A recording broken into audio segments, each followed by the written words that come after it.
God is good, and today we are going to be talking about MMORPGs and chasing the dragon. It is a popular term used for after your first love of something or first trying something, and then chasing after something that makes you feel that way again or something even better. And it is a common issue with gamers who love the MMORPG genre. I've discussed it on the podcast and Twitch show, Looking for More. Link to join us Thursday evenings on Twitch down below for that show, but I want to break it down for you today. Before we begin, I want to give a big major shout out to the members of NAPALM. Thank you all so very much for your support. I could not do this without you. You are the sponsors of this channel, and if you would like to help support this channel, please click the join button down below for more information and a list of perks. And a very special thank you to the Lords of NAPALM, Bounty Code, and Ray Cooper. Thank you for your highest tier membership. What MMO made you fall in love with the genre? The answer to that could be vast. Ultima Online, Everquest, Dark Age of Camelot, Final Fantasy XI, or even classic era World of Warcraft and many others. But regardless of which MMO it was, chances are you've been chasing the dragon for your updated fix of that delicious dopamine you got, the adventures you had, the excitement, and the feelings that were evoked from your previous experiences you had during that time. There is a popular video circulating that claims all of your desires are pure nostalgia, that it is based more on the point of life you were at that time, and that you actually just want to return to that point in your life that you felt you had more freedom, less responsibility, and could devote more time to the MMO. Although this may be true for some, and there is inevitably and undeniably some truth there, it isn't the entire story, and I know this firsthand. I am someone who has played MMOs non-stop since they were a thing for over 2 decades of playing them and having varying amounts of fun the entire way. I, as you all know, throw my major respect to Everquest, to Ultima Online, to Dark Age of Camelot, playing this one right now again, and even have a guild so you can join me, link in the description, and Final Fantasy XI. To me, these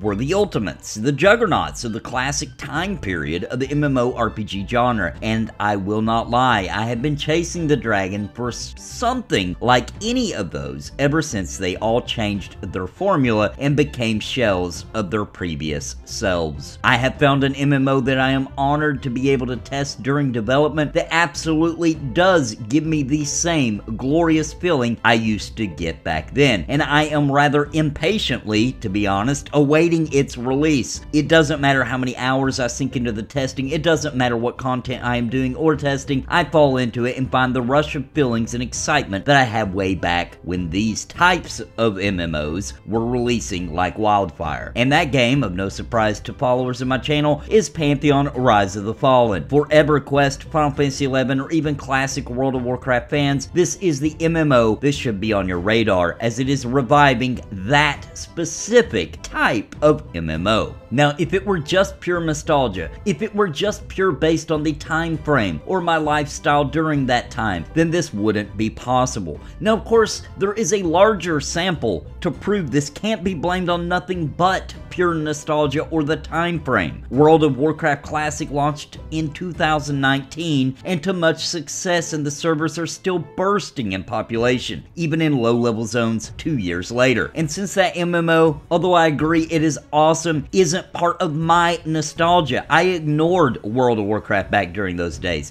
choosing to continue playing EverQuest, Dark Age of Camelot, Final Fantasy XI instead, and I'm not alone. As I've played through WoW Classic, I've ran into tons of people who also are enjoying it and also didn't play it back in the day. So were classic MMO era games just better? And now I want to explain why I think we have been chasing the dragon for so long. It simply is that MMOs for the past decade have been chasing their own dragon, and it wasn't the same dragon that we were chasing. They were chasing the easy dollar, the quick buck, the take advantage of players' big money, and so they were and have been copy-pasting systems from the most popular of the bunch in hopes of capturing market share and posting dollar signs. Some of them introduced new gimmicks, some of them evolved ideas, at least a little bit, but all of them shared this in common: low risk and small vision for for the future of their world. They were building games and not worlds. You see, for Everquest, they were developing a world for players to get lost in. For Final Fantasy XI, they were building a world for players to explore and learn. For Ultima Online, they were building a world for players to sandbox in. For Dark Age of Camelot, they were building a world for players to dominate and fight over. But they all focused on making an actual virtual place. Post World of Warcraft, for the most part, with some notable exceptions, the vast majority began creating games that would copy ideas from the worlds that came before. And the translation can be felt when playing the games. The locations in the game don't matter. The NPCs in the lore were weak and oftentimes downplayed. The player became the important part, not the world. You are special. You are the chosen one. This alienates the player and centers the world around the player, when in reality the true sticking point for most early adopters of this genre was just being somebody in the world, vying for any kind of recognition. It was many people's goal to become server famous from acts they did in the game, for being known for crafting, for being known for dragon slaying, for mount gathering, for being a reliable group member, and so on and so forth. These things are healthy and addicting goals. When the world tells you you are just another person amongst the masses, but becomes shallow and less impactful when, number one, you are told from beginning to end how important you are in the story. Number two, the game is set up in such a way as to not let the player fail. And number three, when you have little reason to interact with other people. So for many of us, we've been chasing a dragon, not the dragon of self-importance, but the dragon of a virtual world, one we can find meaning and live our fantasy life, whatever that life might be, to exist and meet others for satisfactory interactions in a changing and evolving place that we can be a part of. We want to play with a community of other people with varying ideas of importance and to learn and grow within that community daily. A world that is enchanting and mysterious, and that there is always more secrets to unlock, more danger around the corner, and new tactics that can emerge from the community working together to overcome the challenges that await. The problem is that to create a world like that in current times takes a ton of time, a ton of resources, and even a ton more passion from a development team that is willing to accept that this isn't the mainstream opinion amongst publishers and those that hold the money bags. The companies that hold the big money bags only will trade a money bag for an even bigger guarantee of an even bigger money bag. And so many developers reached out to the communities to help support their vision. If the publishers all want cash ops, autoplay garbage, but the community hates that type of game, then perhaps the community will fund the development of these worlds. But then there is the problem I mentioned before. It takes a lot of resources to pull this off, to build an entire world that would be accepted as current gen worthy, and the expectations only grow as the game is being developed. And then this game is in the community's vision and peripheral from beginning to end. So people jump on the taking too long bandwagon. They jump on the it looks ugly bandwagon because they are not used to seeing a game get developed in front of their eyes, and they do not understand the sheer cliff of workload and time it takes to get to the point of where they are used to seeing the game end when it is shown to them. So there is no solution to the problem that has been found so far.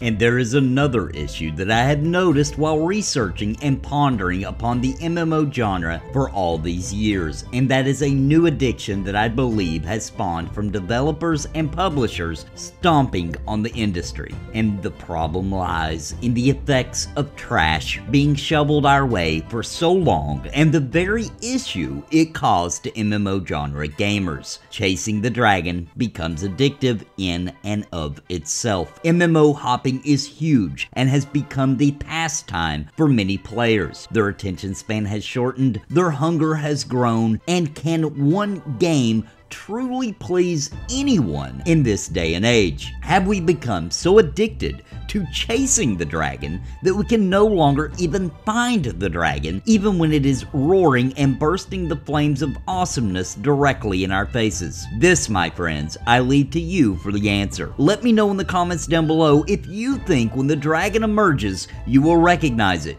you will stick to the fight and commit long-term to slaying it. I hope you enjoyed my video today, and if you are interested in following Pantheon Rise of the Fallen, the #1 hope for classic spirited MMORPGs in my honest opinion, then I have a link in the description to their support page to help continue the funding of their project. And of course, check out my playlist slap full of information about the game. My video Pantheon Rise of the Fallen Explained is an excellent place to start. There are other many great content creators also with plenty of information about Pantheon, such as Basgrim TV and Pantheon Plus. And until next time, my friends, God bless and happy gaming.